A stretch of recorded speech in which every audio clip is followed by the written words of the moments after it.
राष्ट्रपति द्रौपदी मुर्मू झारखंड के एनआईटी जमशेदपुर के 15वें दीक्षांत समारोह में शामिल होने आदित्यपुर पहुंची। इस दौरान उन्होंने प्रोटोकॉल तोड़कर आम जनता से मुलाकात की। समारोह के बाद लौटते समय सरायकेला खरसावां जिले के आदित्यपुर स्थित आकाशवाणी चौक पर उन्होंने प्रोटोकॉल की परवाह किए बिना अपना काफिला रुकवाया और लोगों के बीच पहुंची। केंद्रीय गृह मंत्री अमित शाह अपने असम दौरे पर आज नवगांव पहुंचे, जहां उन्होंने असम आंदोलन के शहीदों को श्रद्धांजलि अर्पित की।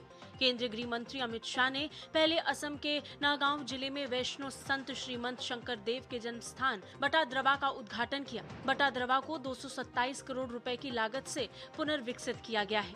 इस दौरान असम के मुख्यमंत्री हेमंत बिस्वा शर्मा, केंद्रीय मंत्री सर्बानंद सोनोवाल और पवित्र मार्गरीटा और राज्य के संस्कृति मंत्री बिमल बोरा मौजूद रहे। असम को विकास की भूमि बताते हुए गृह मंत्री अमित शाह ने कहा कि केंद्र सरकार पूरे देश से घुसपैठियों को बाहर निकालने का काम करेगी।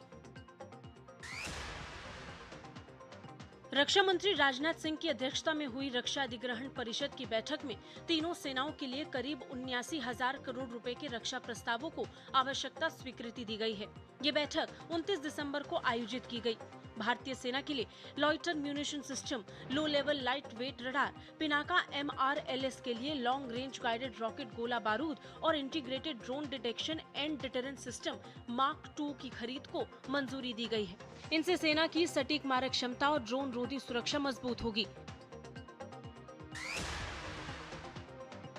अरावली मामले में सुप्रीम कोर्ट ने अपने ही पिछले फैसले पर रोक लगाई है। सुप्रीम कोर्ट के पिछले आदेश पर फिलहाल अमल नहीं होगा।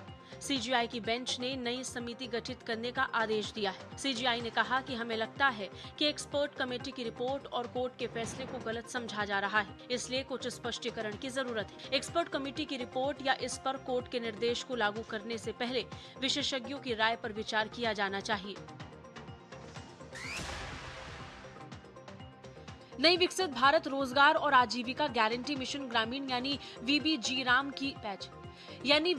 राम जी योजना से राज्यों को बड़ा फायदा होने वाला है। SBI रिसर्च रिपोर्ट के मुताबिक नए फंड बंटवारे के फॉर्मूले से राज्यों को पिछले 7 साल के औसत से करीब 17,000 करोड़ रुपए ज्यादा मिल सकते हैं। उत्तर प्रदेश और महाराष्ट्र को